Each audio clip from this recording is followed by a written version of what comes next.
우리 지역 곳곳에 자리 잡은 숲과 나무들, 그 속에 숨은 이야기와 아름다움을 우리는 얼마나 알고 있을까요? 경북 생명의 숲 고문 이재원 선생님과 함께 보석 같은 우리 숲 이야기를 만나봅니다.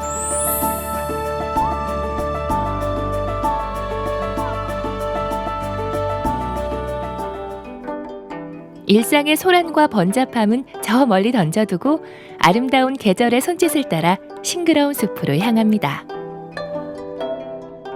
유난히 바람도 좋고요. 유난히 햇살도 좋고 오늘은 물빛마저 좀 맑은 것 같습니다. 네, 오늘도 우리 지역의 아름다운 숲과 함께 합니다. 오늘은 어떤 숲을 만나볼까요? 오늘은 우리 포항시 남구에 위치한 네. 오어지 연못입니다. 네. 그 오어지를 둘레길로 조성을 했습니다. 총 길이 7km 그럴 정도가 되죠. 거기 이제 숲길을 소개해 드릴까 합니다. 사실은 뭐 많은 분들이 이쪽 5호4, 오어지 쪽으로 오긴 했지만은 최근에 둘레길이 확장이 되면서 더 많은 분들이 맞습니다. 오시는 것도 같아요. 예, 그렇습니다.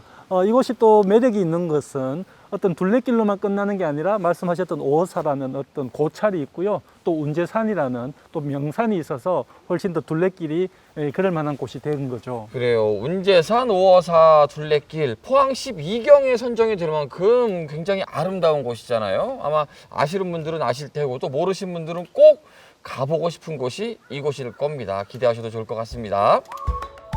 가을엔 단풍 명소로, 봄에는 벚꽃 명소로 사랑받는 오어지 둘레길. 봄이 무르익은 5월에는 또 어떤 매력을 보여줄까요? 그런데 그 숲길로 들어서려면 건너야 할 관문이 있습니다. 바로 이 출렁다리. 늘 이 장소를 생각하면은요, 산도 있고 사찰도 있지만 가장 먼저 생각나는 것은 아무래도 이 출렁다리인 것 같아요. 그렇죠. 무섭죠. 네. 이게 이제 원효교라는 이름인데요. 그리고 우리가 건너고 있는 곳이 이곳이 이제 오어지입니다. 네. 사실 이곳은 1960년대에 이 저수지로 만들어진 거죠. 그러면서 이게 우리가 건너가기 위해서 출렁교가 놓아진 겁니다. 그러니까 사실 이곳에 오면은 보는 즐거움도 있고 느끼는 즐거움이 많은데 시작부터 걷는 즐거움을 잘 느끼기에는 특히 이만한 게 없네요. 애들은 굉장히 좋아하는. 그러게요. 뛰지 마세요, 뛰지 마세요. 물빛과 산빛이 멋스럽게 어우러진 오어지 둘레길. 오랜 공사 끝에 작년 11월 순환형 둘레길로 개통되면서 데크로드와 맨발로, 산책로 등 최고의 트레킹 로드로 완벽 변신했습니다.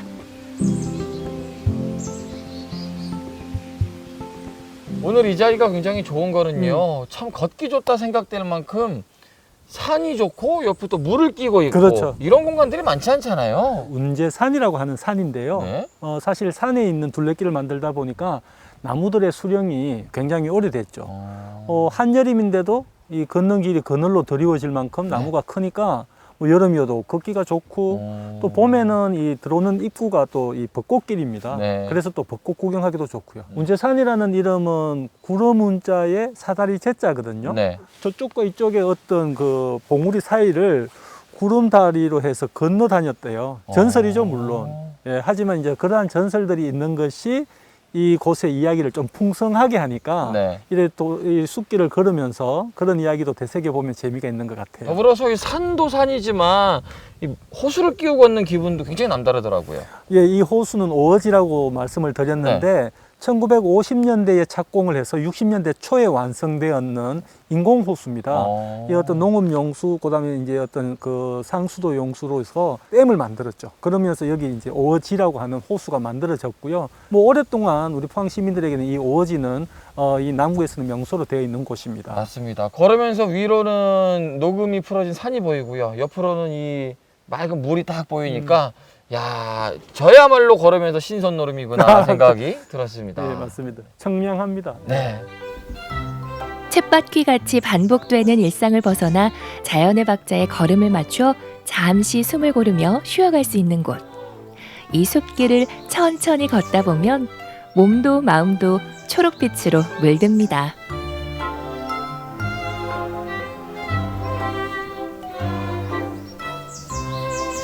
둘레길을 걸으면서 드는 생각이 일단은 높낮이가 높지 않아서 걷기에 굉장히 무난하겠다 생각이 들고요. 더불어서 굉장히 나무들이 울창해요. 그렇죠. 종류들도 굉장히 많은 것 같거든요. 나무 얘기 좀 해주세요. 이게 이제 오래된 산에 있던 숲길이다 보니 네. 나무 수종도 많고요. 어... 그리고 또 지금이 계절적으로 참 좋은 것이 네. 7월, 8월 한여름의 어떤 초록은 좀 짙은 초록이잖아요. 네네. 그에 반해서 지금 이제 4월, 5월은 좀 초록도 좀 밝은 초록이어가지고 좀 더 상쾌한 어떤 청량감이 있고요. 네. 특히나 이것이 이제 물가에 조성되어 있는 숲길이잖아요. 그러다 보니까 나무 중에서도 물을 특히 좋아하는 나무가 있습니다. 네. 마침 여기 있네요. 네. 이게 이제 나무가 서나무라고 하는데 네. 서나무는 나무의 껍질, 수피라고 하지 않습니까? 그 수피가 남자의 근육질처럼 느껴진다라고 합니다. 그렇게 보이네요. 네. 그래서 재밌는 것은 서양에서도 이 서나무를 이름을 머슬출이라고 해요. 근육이라고, 그죠? 네. 네, 그러니까 이 나무도 한번 보기만 하면 알 수 있는 나무인데 마침 이 오지 둘레길에는 네. 이 물가가 있어서 이런 서나무를 많이 관찰이 되네요. 뭐 걷기 좋아하시는 분들은 뭐 당연하겠지만은요, 숲을 좋아하시거나 나무 좋아하시는 분들도 오셔서 보시면은 다양한 나무를 보는 재미도 있으실 것 같네요. 예, 맞습니다. 좋습니다. 오어지 둘레길 여행을 좀 더 풍성하게 해주는 곳, 바로 신라 천년고찰 오어사입니다. 불국사의 말사로 진평왕 때 창건한 항사사의 또 다른 이름이 오어사인데요. 이곳에는 신라 고승들의 이야기가 담겨 있죠. 오어지 둘레길을 찾으면 꼭 찾는 곳이 또 하나 있어요. 바로 옆에 위치한 바로 이 사찰 오어사잖아요. 맞습니다. 오어사에 대한 설명도 해주세요. 천년고찰이라고 하잖아요. 신라 때부터 만들어졌던 절이 아직까지 있으니까 굉장히 오래된 절이죠. 그러게요. 이 오사의 뜻은 뭐냐면 이 나오 그리고 고기 어자거든요. 네. 원효 스님하고 해공 스님이 이곳에 계실 때 네. 두 분이서 이제 법력을 자랑하기 위해서 이곳에 있는 고기를 잡아서 먹은 거예요. 예. 그러고 나서는 이제 이 변을 보고 나서 물고기가 살아나는데 한 마리가 살아서 나온 거예요. 사람은 2명인데. 사람은 2명인데. 네. 그러면 이제 저게 누구 고기냐? 내 고기다. 나의 고기다 해서 그래서 오어사라는 이름이 붙었다고 합니다. 그럼 변을 가지고 이야기했다는 거는 그만큼 신라 시대 그 시절에 이제 대중불교 그러한 것들을 설하기 위해서 좀 쉽게 이야기했지 않았느냐. 그렇게 생각을 합니다. 네, 걷기 좋은 둘레길도 있지만은요, 둘레길을 넘어서 가까이에 위치하고 있는 이곳 아름다운 사찰도 함께 구경하시면은 더 좋은 하루가 되지 않을까 싶네요. 오늘도 역시 즐거웠습니다. 다음도 기대하겠습니다. 예, 감사합니다. 감사합니다. 쉼 없이 달리는 계절, 싱그러운 5월의 기쁨을 놓치지 않고 싶다면 편한 운동화 챙겨 신고 산빛, 물빛 좋은 오어지 둘레길로 향해 보시길 강력 추천합니다. For you, girl, I swear I do.